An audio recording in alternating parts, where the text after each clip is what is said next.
Hello friends, welcome back to my channel Knowledge Ladder. Learn with Shikha. Please subscribe my channel by clicking on bell icon.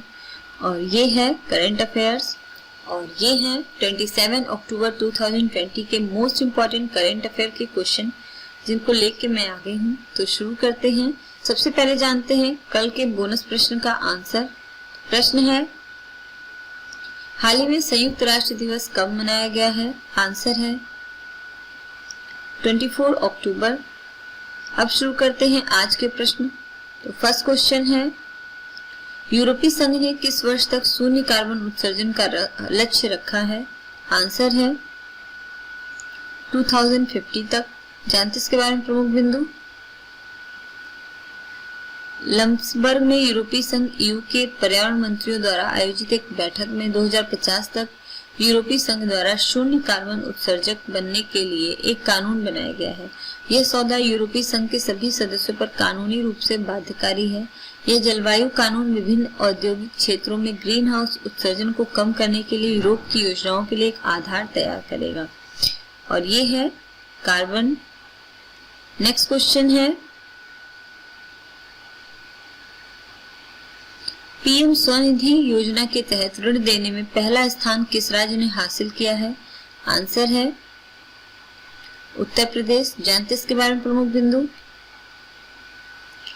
रेहड़ी पटरी वालों को आर्थिक मदद के लिए लॉन्च की गई प्रधानमंत्री स्ट्रीट वेंडर्स आत्मनिर्भर निधि मतलब पीएम स्वनिधि योजना के तहत आए आवेदनों ने 5 लाख का आंकड़ा पार कर लिया है। स्कीम को 2 जुलाई 2020 को लॉन्च किया गया था और 41 दिनों के अंदर ही पीएम स्वनिधि के अंतर्गत 1 लाख से अधिक लोन मंजूर कर दिए गए हैं और पीएम स्वनिधि स्कीम को आवास और शहरी मामलों के मंत्रालय द्वारा आत्मनिर्भर भारत अभियान के हिस्से के रूप में लॉन्च किया गया है और इसमें सबसे फर्स्ट नंबर पे उत्तर प्रदेश सरकार है रोजगार देने के मामले में।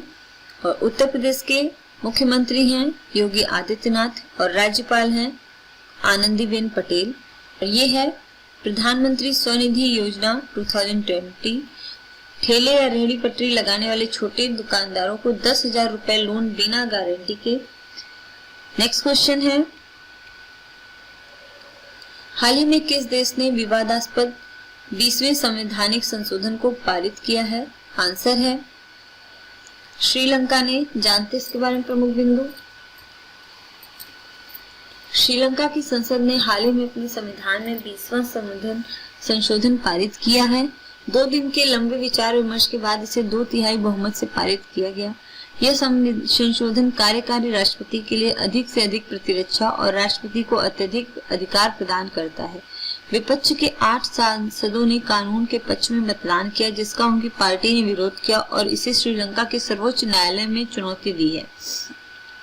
और ये है श्रीलंका और ये है वहां का झंडा। नेक्स्ट क्वेश्चन है, हाल ही में किस राज्य के ग्रामीण क्षेत्रों में माइक्रो एटीएम सेवा शुरू की गई है? आंसर है मेघालय।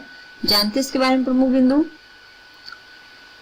मेघालय के मुख्यमंत्री कॉनराड के संगमा ने राज्य के ग्रामीण क्षेत्रों में माइक्रो एटीएम सेवा शुरू की है। उन्होंने बैंकिंग संवाददाताओं एजेंटों DCA को उन हैंड हेड्स डिवाइसेस को वितरित किया जिनके माध्यम से पैसा निकाला जा सकता था।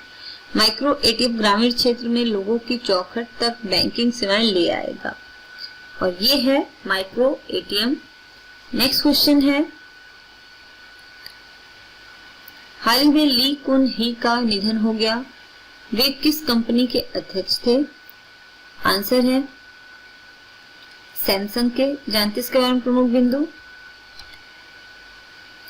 दक्षिण कोरिया की बहुराष्ट्रीय कंपनी सैमसंग इलेक्ट्रॉनिक्स के चेयरमैन ली कुन ही का रविवार को निधन हो गया। वे 78 वर्ष के थे। कंपनी ने बयान जारी कर उनके निधन की पुष्टि की।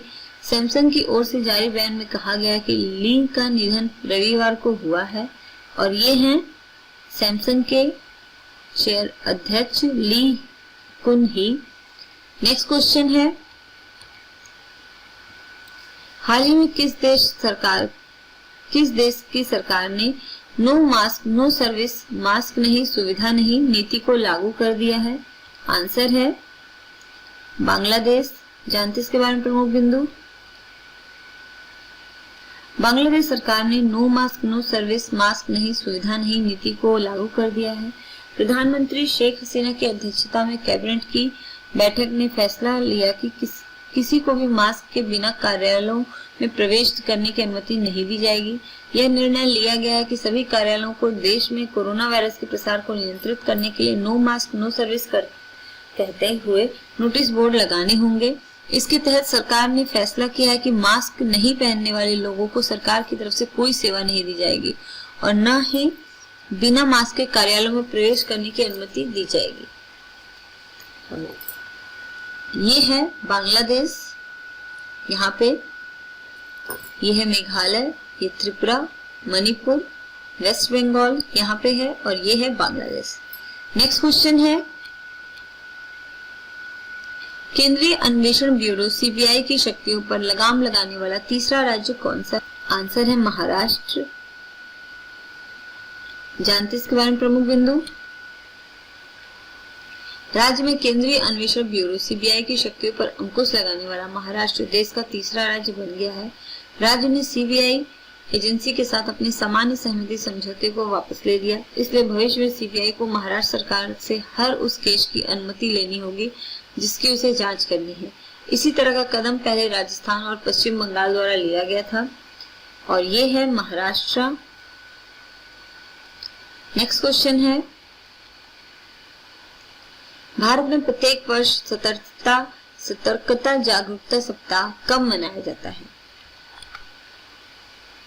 भारत में प्रत्येक वर्ष सतर्कता जागरूकता सप्ताह कब मनाया जाता है? आंसर है 27 अक्टूबर से 2 नवंबर तक। जानते इसके बारे में प्रमुख बिंदु? प्रधानमंत्री नरेंद्र मोदी राष्ट्रीय सतर्कता और भ्रष्टाचार रोधी सम्मेलन का उद्घाटन करेंगे। इस सम्मेलन का विषय है सतर्क भारत समृद्ध भारत। इसका आयोजन केंद्रीय अन्वेषण ब्यूरो सीबीआई ने किया है।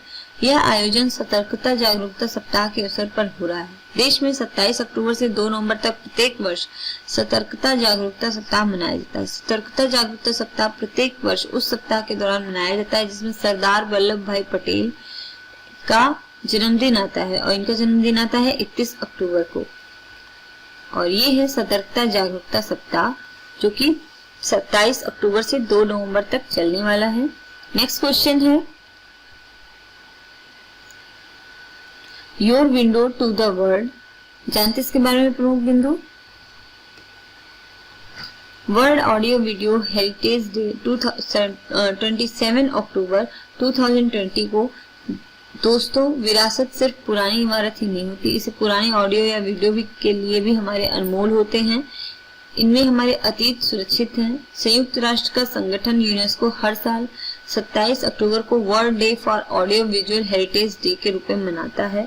साउंड रिकॉर्डिंग और मूवी इमेज अत्यधिक महत्वपूर्ण ऑडियो विजुअल दस्तावेज हैं, पर हमारी लापरवाही और इनके प्रति जागरूकता के अभाव में ये भारी मात्रा में नष्ट हो गए हैं। यूनेस्को की डायरेक्टर इरिना बुकोवा के मुताबिक world day for audio visual heritage एक बढ़िया अवसर है जिसमें हम अपनी आने वाली जनरेशन को ऑडियो वीडियो को भी विरासतों के रूप में बचाने का संदेश दे सकते हैं। और ये है world audio video heritage day जो कि 27 अक्टूबर को मनाया जाता है। नेक्स्ट क्वेश्चन है, हाल ही में किस देश की मगदेचु जल विद्युत परियोजना को प्रतिष्ठित बुनेल मेडल से सम्मानित किया गया है? आंसर है भूटान। जानते इसके बारे में प्रमुख बिंदु? भूटान में भारत की सहायता से निर्मित मंगदेचु जल विद्युत परियोजना को सिविल इंजीनियरिंग में उत्कृष्टता के लिए प्रतिष्ठित ब्रुनेल मेडल से सम्मानित किया गया है। यह पुरस्कार ब्रिटेन के इंस्टीट्यूट ऑफ सिविल इंजीनियर्स ने प्रदान किया है। प्रधानमंत्री नरेंद्र मोदी ने पिछले साल 17 अगस्त को भूटान की यात्रा के दौरान 720 मेगावाट की इस परियोजना का उद्घाटन किया था। मध्य भूटान के टोंगसा दोंजोंग खाग जिले में मगदेचु नदी पर 4,500 करोड़ रुपए की लागत से निर्मित यह परियोजना दोनों देशों के बीच मित्रता के प्रतीक के रूप में देखी जाती है और ये है वो परियोजना। तो फ्रेंड्स, कंप्लीट होते हैं आज के 10 मोस्ट इम्पोर्टेंट करेंट अफेयर्स के क्वेश्चन जो कि आने वाले सभी एग्जाम्स में बहुत ही इम्पोर्टेंट है। अब जानते हैं आज का बोनस प्रश्न क्या है। तो प्रश्न है, हाल ही में प्रधानमंत्री नरेंद्र मोदी ने गुजरात में कितने प्रोजेक्ट लॉन्च किए हैं, इसका आंसर आप सभी मेरे कमेंट बॉक्स में जरूर दीजिएगा। और अगर आपको मेरा चैनल पसंद आता है तो प्लीज इसको लाइक कीजिए, शेयर कीजिए और सब्सक्राइब कीजिए। और इसी के साथ आज का जो कि मोटिवेशनल कोट है वो मैं आपको दूंगी कि जो भी अपनी असफलताओं से सीखकर आगे बढ़ रहा है वही इतिहास रचते हैं। मतलब कि हमें अपनी असफलताओं से घबराना नहीं चाहिए, उनसे कुछ न कुछ सीख के आगे की तैयारी करनी चाहिए। एक दिन हम सभी जरूर ही सफल होते हैं। तो इसी के साथ आप सभी मन लगा के पढ़ाई कीजिएगा। Thanks for watching. कल फिर मिलते हैं। बाय।